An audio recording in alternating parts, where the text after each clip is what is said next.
1월 30일 쉼 끊을 설교를 시작하겠습니다. 하나님의 말씀 고린도전서 13장 9절에서 13절까지입니다. 우리는 부분적으로 알고 부분적으로 예언합니다. 그러나 온전한 것이 올 때에는 부분적인 것은 사라집니다. 내가 어릴 때에는 말하는 것이 어린아이와 같고 깨닫는 것이 어린아이와 같고 생각하는 것이 어린아이와 같았습니다. 그러나 어른이 되어서는 어린아이의 일을 버렸습니다. 지금은 우리가 거울로 영상을 보듯이 희미하게 보지만은 그때에는 얼굴과 얼굴을 마주하여 볼 것입니다. 지금은 내가 부분밖에 알지 못하지만은 그때에는 하나님께서 나를 아신 것과 같이 내가 온전히 알게 될 것입니다. 그러므로 믿음, 소망, 사랑 이 세 가지는 항상 있을 것인데 그 가운데서 으뜸은 사랑입니다. 아멘. 자기 이해, 사랑으로 가는 길이라는 제목으로 말씀 전하겠습니다. 곧 있으면 설 명절인데 쉼 끊을 채널 듣는 분들 설 명절 잘 보내시길 바랍니다. 오늘 읽은 고린도전서 13장은 사랑장이라고 불리우지요. 바울의 사랑에 관한 이 고린도전서 13장 전체는 문학적으로 봐도 완성도가 높은 탁월한 문장입니다. 그래서 사실 다른 해설이나 설교 대신 본문을 그냥 차분히 암송하면서 마음에 이렇게 계속 쌓는 것이 어쩌면 이 성서의 본문을 가장 잘 이해하고 받아들이는 방법일 겁니다. 사랑은 온유합니다. 사랑은 오래 참습니다. 사랑은 시기하지 않습니다. 뽐내지 않습니다. 무례하지 않습니다. 사랑은 불의를 기뻐하지 않습니다. 진리와 함께 기뻐합니다. 사랑은 모든 것을 덮어주며 모든 것을 믿으며 모든 것을 말하며 모든 것을 견딥니다.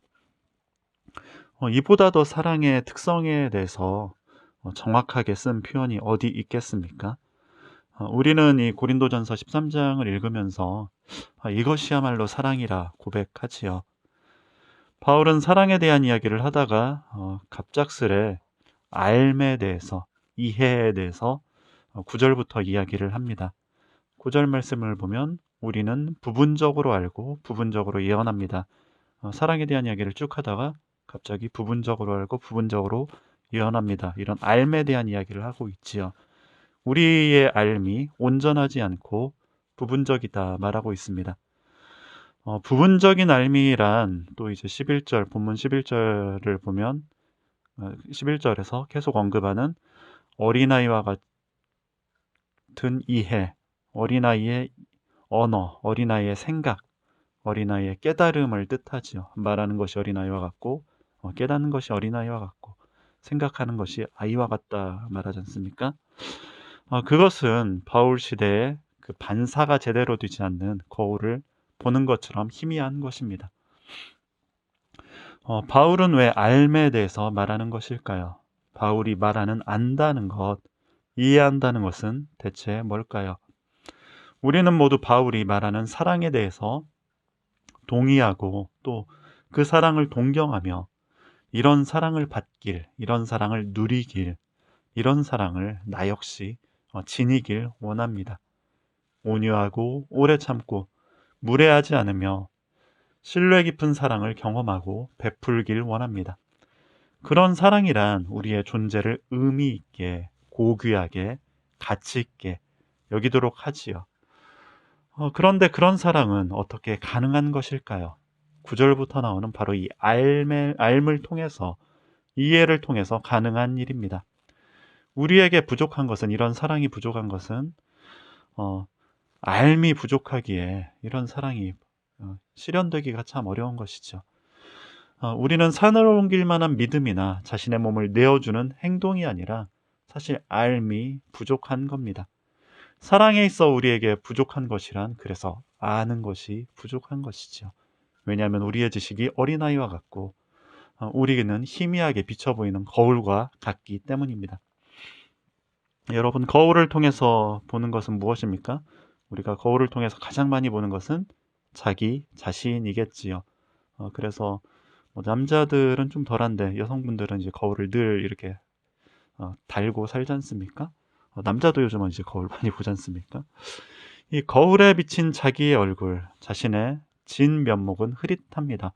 바울 시대의 거울은 뭐 이게 유리 거울이 아니지 않습니까? 오늘날처럼 이렇게 전 반사가 되는 거울이 아니어서 희미했지만, 오늘날 같이 이렇게 깨끗하게 완전히 보이는 이 거울조차도 우리 속에 있는 진짜 자기의 모습, 자기의 진정한 얼굴을 비춰 보이지는 못하지요. 우리는 모두 자기 자신에 대한 이해가 희미한 존재들입니다. 내가 누구인지, 진정 내가 무엇을 원하는지를 알지 못합니다. 분석 심리학자였던 칼 융은 우리가 알지 못하는 우리 자신의 모습을 가리켜서 그림자라 말합니다. 그림자란 단순히 내가 알지 못하는 나에게 감추어진 나의 모습 정도가 아니라 나에 의해서 감추어지고 내가 적극적으로 억압하고 가리워진 나의 다른 모습을 뜻합니다. 우리는 모두 내면의 그림자를 가지고 있지요. 그 그림자는 가려지고 감춰졌으며 타인에게, 심지어 자신에게조차 드러날까 꼭꼭 숨겨놓은 또 다른 나입니다. 그것이 융이 말하는 그림자, 무의식의 나이지요. 타인의 호감을 사기 위해서, 또 세상에 적응하기 위해서 나라고 하는 존재는 길들여지고 순응하게 됩니다. 이때 길들여지지 않고 순응되어지지 않는, 그러나 겉으로는 드러낼 수 없는 내 모습은 나의 그림자가 되는 것이지요. 융의 이야기에는 그래서 이 그림자에 대한 이야기들이 참 무수히 많이 나오지요. 어쩌면 우리가 산을 옮기는 믿음이나 자신을 내어주는 희생조차도 나의 어떤 진정한 내 참 자아의 행위라기보다 사회적 자아로서 보여주기 위한 모습일지도 모르지요. 그런 희생이나 그런 믿음에는 그림자가 드리워질 수도 있는 것이지요. 바울이 말하는 알미란 결국 자신에 대한 이해, 자기 자신을 아는 것을 뜻합니다. 거울에 비친 희미한 내가 아니라 얼굴을 직접 보는 선명한 자기인식을 뜻합니다. 그런 그런 이해, 그것은 꾸미거나 숨기거나 회피할 수 없는 전적인 자기 이해입니다. 내 드러난 모습뿐만 아니라 가리워진 그림자까지 관통하여서 나를 아는 것이죠. 그런데 우리는 우리 자신을 그렇게 이해하지 못합니다. 오직 하나님만이 나의 그림자까지 관통해서 나를 온전히 아시지요. 그래서 시편 139편에 다윗이 주께서 나를 아십니다. 주께서 내 안고 일어섬을 아시고 새벽 날개치며 저 바닥 끝에 거하고자 하는 그 절망을 아십니다라고 말하는 것 아닙니까? 그래서 하나님께서 나를 아신 것 같이 나를 알게 될 때 그것은 온전한 자기 이해가 되는 것입니다. 온전한 자기 알미지요. 우리는 온전히 자기 자신을 알 때에 사랑을 알게 됩니다. 조선의 문인이었던 유한준 선생이 이런 말을 합니다. 알게 되는 그때 진정 사랑하게 되며 사랑하면 참으로 보게 된다. 사실 여기 본다라는 것도 사실 안다라는 말과 같은 것이죠. 그래서 이 말은 알 때 진정 사랑하게 되며 또 사랑하면 진정 알게 된다. 이렇게도 말할 수 있겠지요.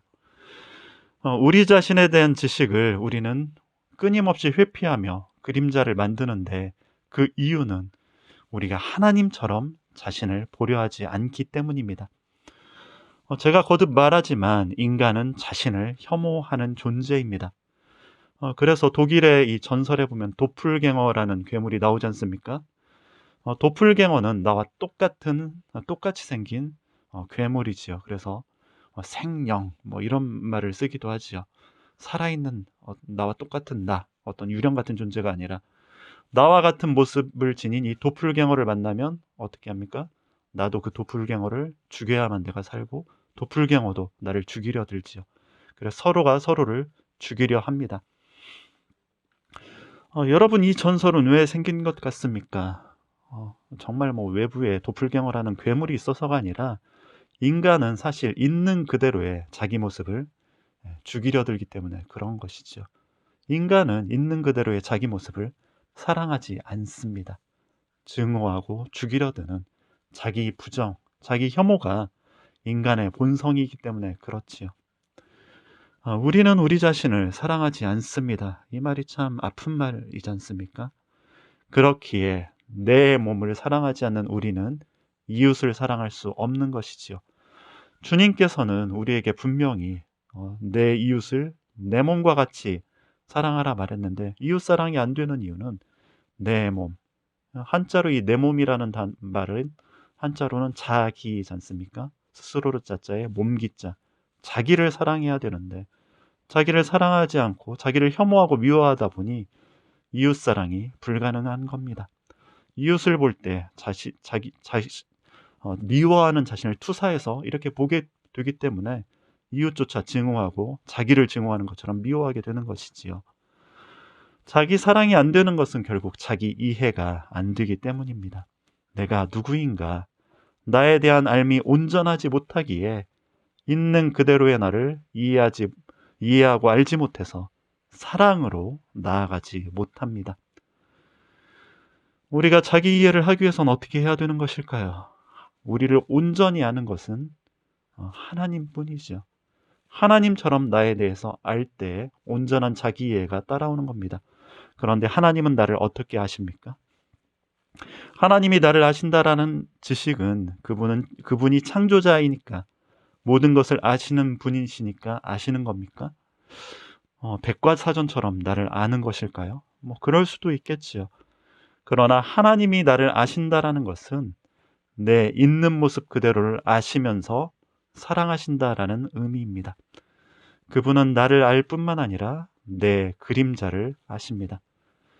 어떤 분석심리학자였던 목사님은 이렇게까지 이야기를 합니다. 하나님은 내 모습을 사랑하시는데 내 모습보다 내 그림자를 더 잘 아시고 내 그림자를 더 사랑하신다 라고까지 말을 합니다.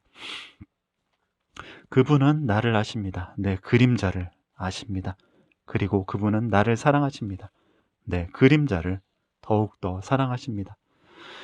우리는 우리 자신의 그림자, 내 실제 모습이 들통나면 사람들에게 죄인 취급을 받을까 가리우지요.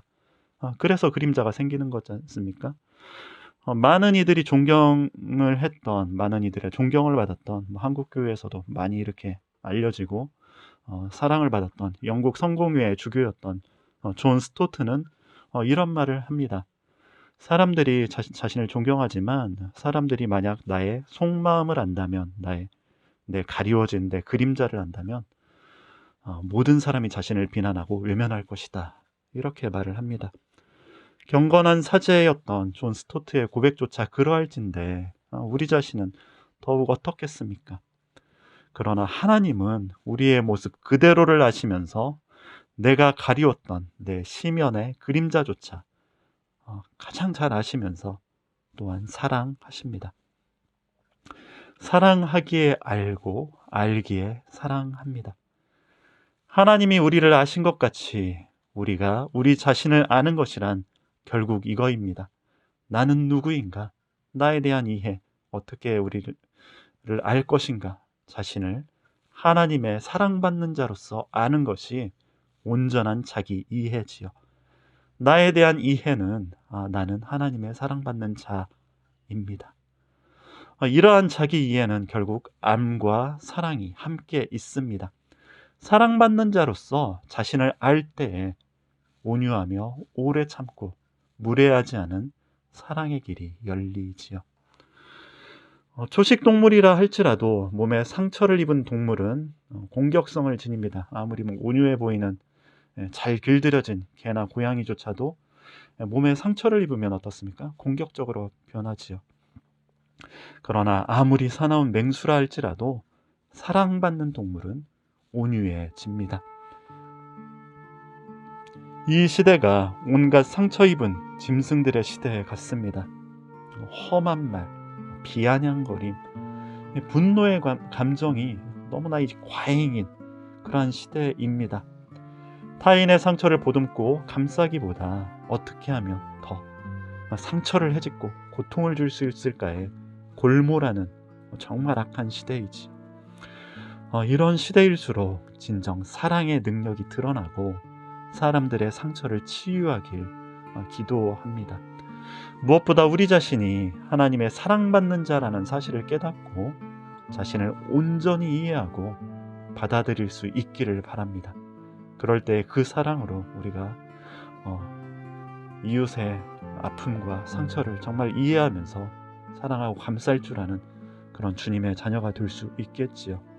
그 사랑이 언제나 함께하는 저와 여러분이 되시기를 빕니다. 마침 기도 드리겠습니다. 사랑의 주님, 우리가 가장 바라는 것, 그것은 사랑입니다. 사랑에 줄이고 목마른 영혼에 주님 사랑 부어 주소서. 우리가 주님 사랑 받는 존재임을 알게 하시고 이웃을 내 몸처럼 사랑하게 하소서. 사랑만이 진정 우리 자신으로 살게 합니다. 주님 사랑에 우리 영혼을 맡기나이다. 아멘.